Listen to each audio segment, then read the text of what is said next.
sabe que a nossa vida tem que ser uma constante adoração. Eu me sinto privilegiada porque no meu ambiente de trabalho eu não tenho acesso a nenhum lixo musical que a gente escuta por aí. Mas eu sei que, assim, algumas pessoas acabam tendo que trabalhar com aquele som, a questão da música secular. Que existem boas músicas seculares, tem gente que gosta de ouvir, enfim. Como se manter preservado diante de uma situação dessa enquanto levita, enquanto adorador? E outra coisa também, assim, são duas perguntas. A questão de ritmos musicais, que às vezes pegam uma música de adoração, uma coisa assim tão tranquila e colocam num ritmo, num funk. E, assim, eu tenho uma dificuldade quanto a isso. O que os pastores acham em relação a isso? Pergunta difícil a primeira. Ela é fácil de ser respondida, mas causa muita confusão, porque nem todas as pessoas concordam. Isso tem variado muito de igreja para igreja. Então eu vou te passar assim, a minha posição. Minha posição é a que eu coloquei no livro. Quando você ouve uma música que não é evangélica, ela pode ter uma letra linda. Por exemplo, você pode cantar: eu sempre vou te amar, por toda a minha vida eu vou te amar, em cada despedida eu vou te amar. Olha que coisa linda. Uma mulher que não gostaria que o namorado, a esposa, fizesse aquele solo: eu sempre vou te amar, meu amor, por toda a minha vida. Você não vai gostar não, né? Mas, e já existem outras músicas que falam coisas da podridão que o mundo tem vivido, né? E hoje está muito em moda você ouvir músicas que incentivam beber, que incentivam principalmente o adultério, então, a prostituição. Então, tudo isso você vê e você consegue separar. Beleza, separei.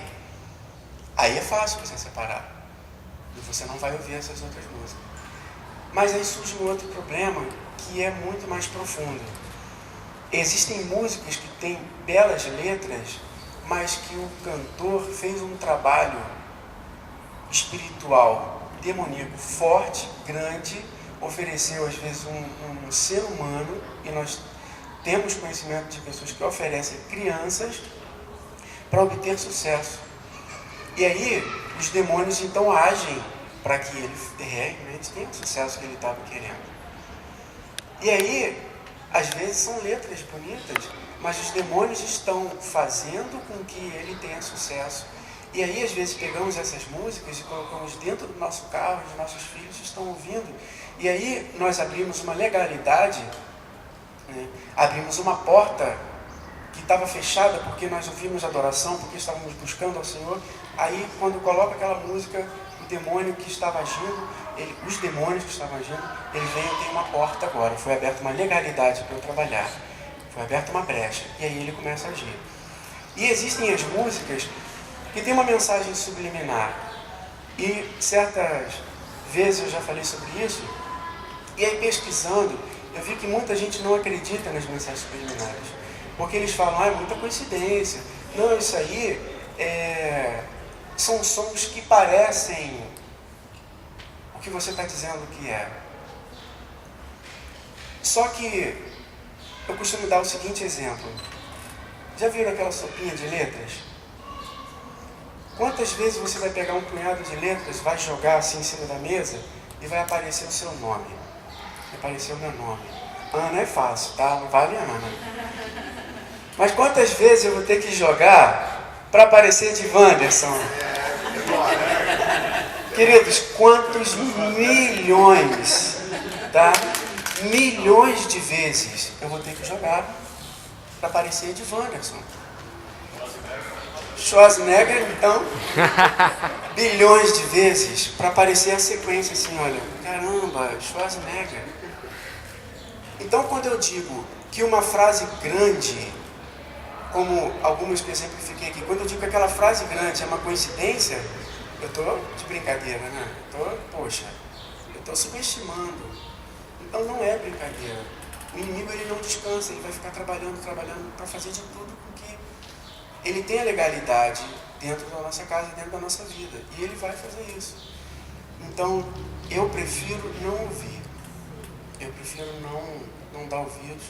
Apesar de gostar muito, tinha, nossa, centenas e centenas de músicas, CDs, cifras para aprender aquelas cifras, né? Então, pessoas que tocam violão, por exemplo, gostam muito de acompanhar para aprender aquele acorde novo. Porque você pegar um acorde solto, como é que eu uso esse acorde?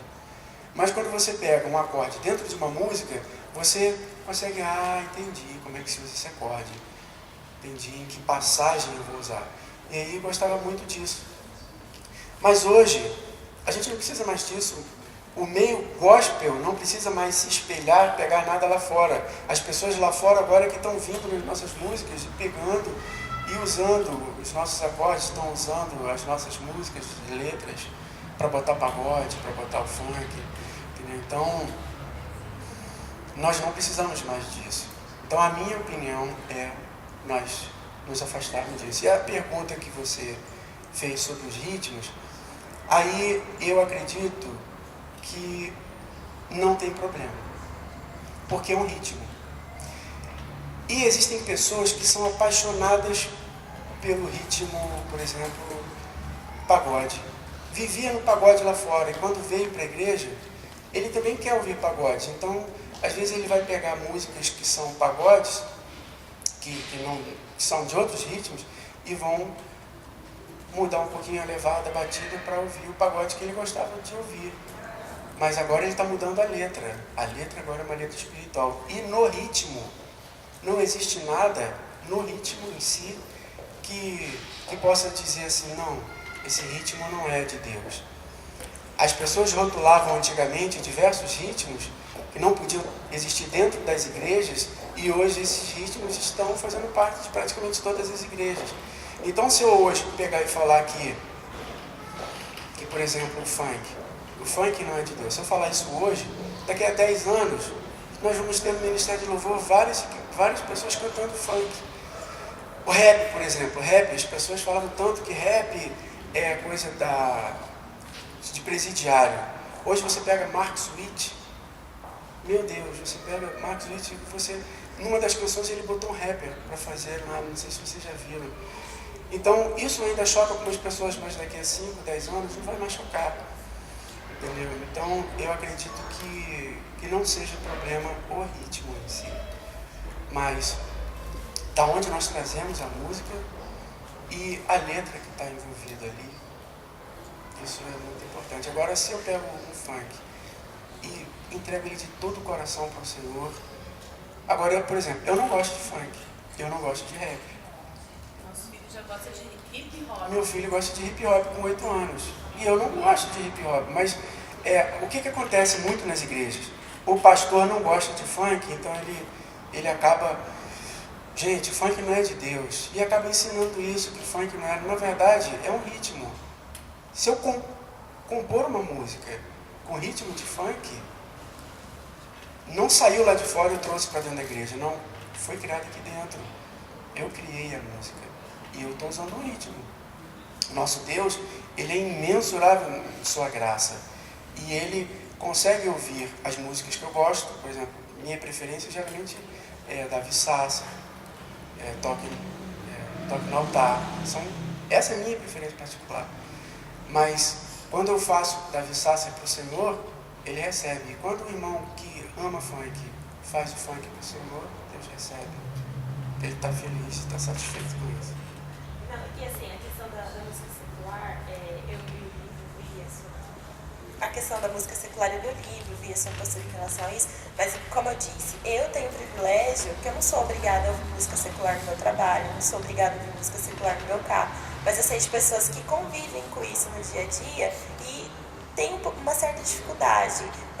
Qual seria a oração, qual seria a dica que o senhor daria para a gente aprender a conviver com isso e conseguir nos mantermos íntegros, né? Porque aquilo fica na cabeça, né? Fica aquela música que você escuta.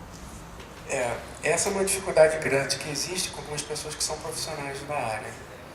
Então, eu acredito que enquanto você ainda depende daquilo, algumas outras pessoas são radicais. Elas dizem para sair. Eu não digo para sair. Eu digo para você ir, ser luz naquele lugar enquanto você precisa daquilo, mas você não vai se conformar com isso. Você vai evangelizar aquelas pessoas que estão perto de você, você vai ser luz, você vai ser sal, você não vai fazer as mesmas coisas que ele faz, mas você vai estar num ambiente, dependendo da sua profissão, você vai estar num ambiente podre. De repente você vai passar a noite numa boate, numa discoteca, ouvindo coisas, vendo coisas, uma podridão enorme. Então, eu, na minha concepção, acredito que a pessoa, enquanto precisa daquilo, enquanto ela está dependendo daquilo, ela se coloca diante de Deus: Senhor, eu estou aqui, mas quando o Senhor puder, me coloque num lugar onde eu também possa fazer evangelismo. Porque, mas é só aqui que essas pessoas vêm, elas não vão para o cinema? Será que essas pessoas não podem ser evangelizadas no ônibus? Será que eu preciso evangelizar essas pessoas só no baile, só ali que eu posso ser usado? Algumas pessoas dizem isso, né? Não, eu tenho que estar lá porque eu tenho que evangelizar aquelas pessoas. De repente, por algum momento. Mas eu acredito que a pessoa pode orar, buscar o Senhor, até o momento em que Deus tira de lá e bota no outro. Mas ela não vai deixar de... Deus tem estratégia. É grande sabedoria para nos dar estratégia para saber lidar com isso, né? Então é importante também a gente estar em constante oração, não nos deixarmos contaminar de forma alguma, mas pedir a Deus estratégia para lidar com aquilo. Você vai ter uma oportunidade. Será que eu posso botar minha música agora? Vamos botar uma só? Né? Tentando ir conquistando o seu espaço dentro do seu ambiente de trabalho. Quando você está ouvindo, por exemplo, no supermercado, e aí você consegue inserir músicas. Quando você está ouvindo no escritório, você coloca suas músicas. A outra coisa é quando você está como operador de som num show do Catra. Num show, vocês conhecem o Catra aqui? Não. Só, que bom que vocês não conhecem, porque ele só fala. Gente, eu não sei como é que ele consegue, como é que ele, não sei, eu não tenho explicação, como é que uma pessoa pode ir tão fundo e cantar na baixaria, cantar e milhares de pessoas amarem ouvir suas músicas. É muito podre. E aí, junto com aquela podridão, as pessoas se soltam, elas fazem de tudo quando estão nesses shows. Então, existe essa diferença entre as músicas que eu ouço, por exemplo, no supermercado de fundo, eu estou ali, estou trabalhando no caixa, por exemplo, e a outra é o seu operador de som do Catra.